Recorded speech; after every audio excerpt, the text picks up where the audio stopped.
Good morning, everyone. Welcome back to Esoteric Ramblings. I'm Justin Arnold, and today I'm bringing you my review of Loki, Episode 6, for all time, always. Hey everybody, welcome back to Esoteric Ramblings. Thanks for joining me today. If you're here, you're ready to watch my review of Loki Episode 6, the finale of the show. It is the culmination of all the stuff that's been building up through the season, so I'm gonna have to pretty much put a spoiler warning here pretty quick. I will say this, as with all the episodes, I think the set designs, the production values, the production itself, the costumes, the actors and actresses, everything involved, the music was on point and on par with everything we've gotten so far, and I think that's about all I can say without getting into spoilers for the episode. So, with that said, warning card. Alright, let's get into the episode and the spoilers. I guess I could have said in the first part that no, I don't think there's really anything I could say that won't be a spoiler, just because of how this episode plays out. I think the intro is so great, with the past movies, all the different characters and heroes we've heard throughout past movies and things, even some of the shows.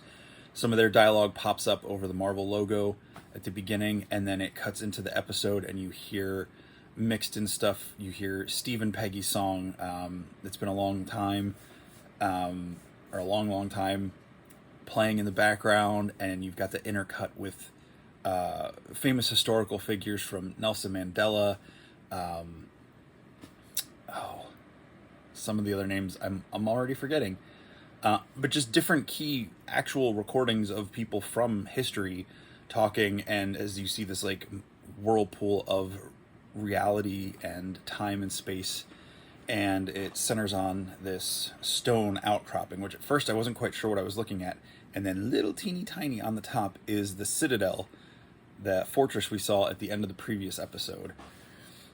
And then it cuts to Loki and Sylvie, marching in, and so they're going to face the person at the end of time, the person behind the timekeepers, and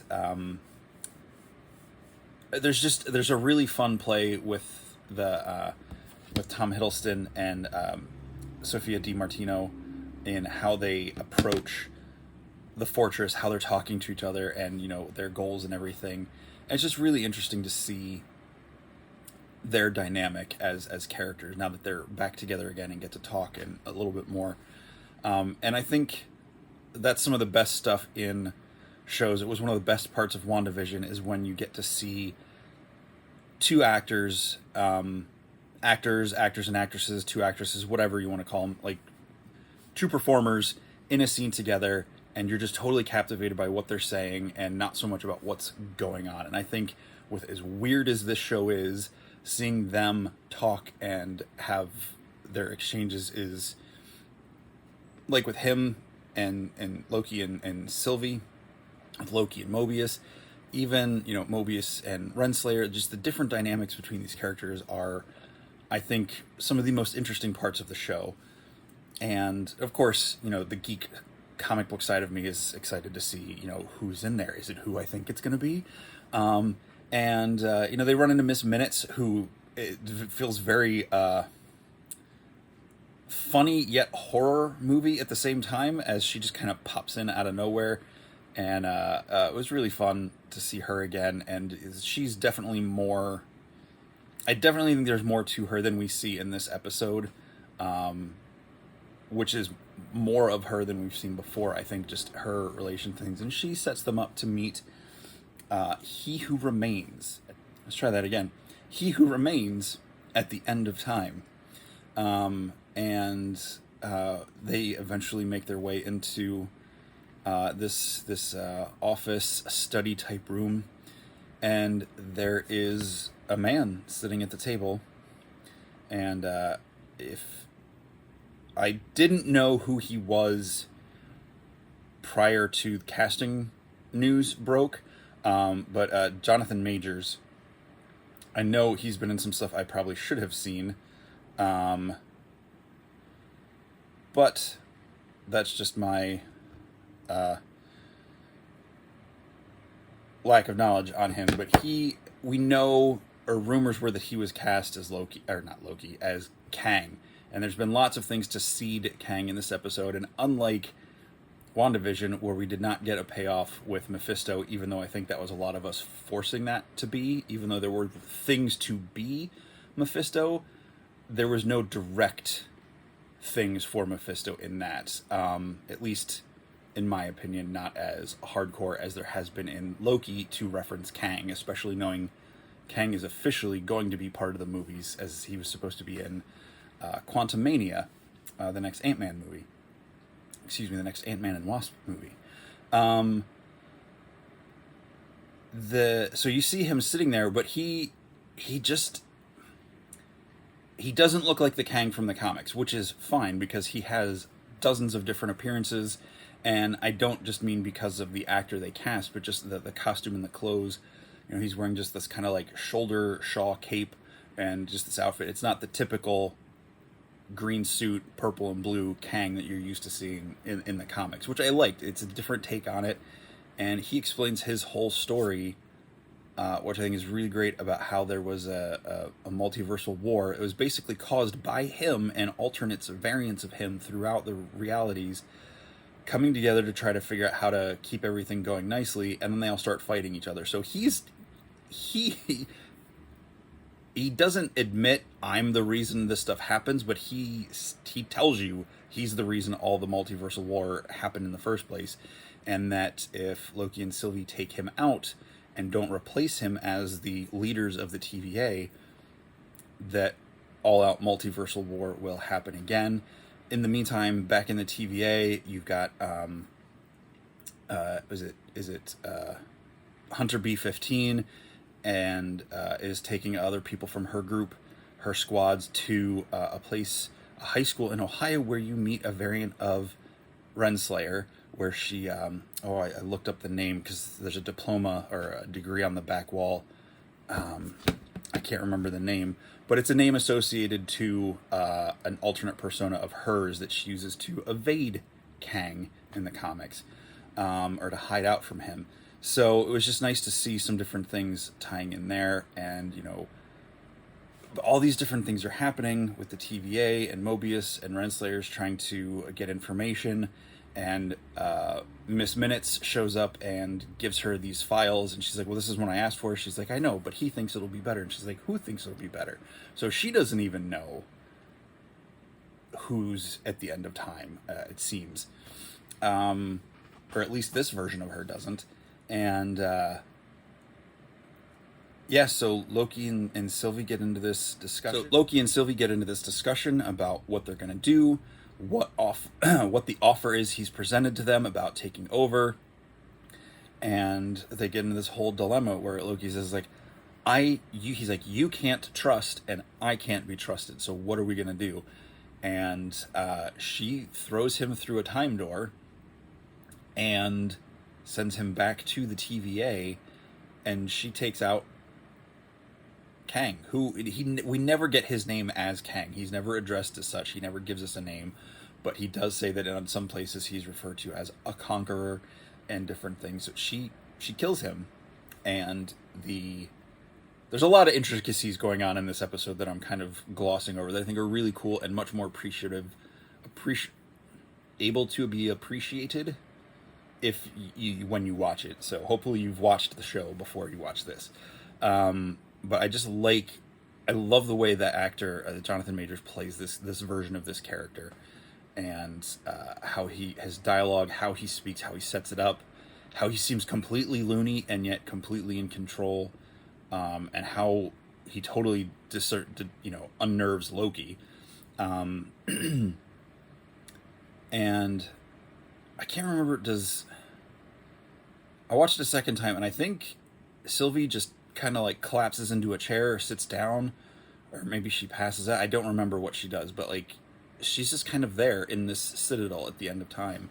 And Loki's back in the TVA. He's running up. The timelines are branching. You saw it through the citadel windows of all the things branching out, like fractals and everything, just the different timelines branching. and then you see it in the TVA on their monitor as all these branches start going off. And I've seen some people already posting. There's 2 lines crossing, like, that's got to be Spider-Man No Way Home. That has to be it. And maybe it is. I mean, I don't think Marvel does a lot of stuff unintentionally, but I'll circle around to that in a moment about being a fan of stuff. But yeah, Loki.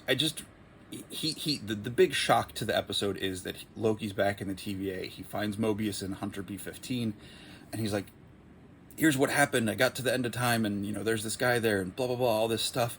And they're like, "Who are you? Are you an analyst? What are you talking about?" So they don't know who Loki is, which I'm not as heartbroken over it as some of the internet seems to be.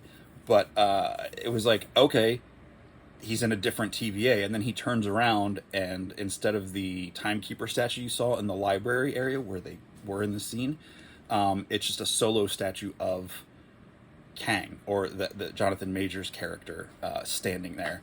And the show ends, and we get a stamp on a file that says Loki will return in season 2. So my initial thought to my mom while we were watching this was like, oh, what this means is that he's going to be in come back to the movies, which may or may not be true. It seems like a good way to get him back into these movies, since it's a variant out of place, and it's still the 2012 Loki who hasn't gone on the full journey to be involved in these things. So he knows what happens, but they didn't happen to him. The events of Dark World and Infinity War and all that stuff, and Ragnarok. So yeah, it's just really exciting to see where this is going to go. I can't wait to see more of Jonathan Majors as Kang, or his different versions. Just the possibilities between this and WandaVision, and what we're hearing about what No Way Home might be about, Doctor Strange and the Multiverse of Madness. I think they're blowing the doors wide open for a lot of possibilities. I think this might even be how we get into the What If series coming up soon, that it might be exploring these different realities. But yeah, we'll see what happens. Overall, I really enjoyed Loki. I think it was a great show. I was a little bit disappointed in this show, the season finale, because I thought it was the series finale, and it just left on such a cliffhanger. It felt like a season of Lost at that point. There were so many questions. Some were answered, new ones were brought up, and I wanted more. Not in the point where I'm totally disappointed. It felt like it wasn't enough. Now, I believe there's footage from the trailers that weren't in the show, so maybe they've already done season 2. Since it was only 6 episodes, maybe they already did season 2 or are working on season 2. But I have a feeling that might tie into events of these other movies, so we can't get too far into another season until the movies happen, which I'm totally okay with, and I can't wait to see what all these happen. Maybe this is the reason the Celestials are finally getting involved. Or excuse me, the Eternals are getting involved. Isn't because of Thanos and Endgame, but because of the TVA and the multiverse. We'll find out. And the point I wanted to circle back to is fans of shows. I'm not going to get on a huge soapbox here and preach about stuff, because I am a fan. I have theories. I have ideas.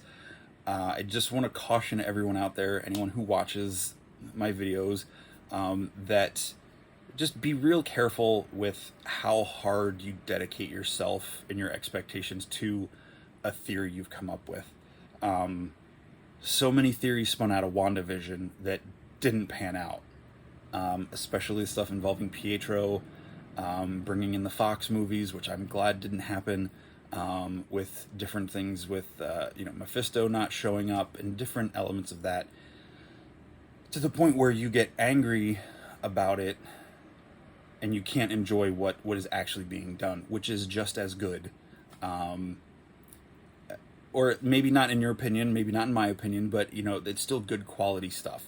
I don't think there's a single Marvel thing I've watched that's official MCU that has disappointed me. Shield didn't.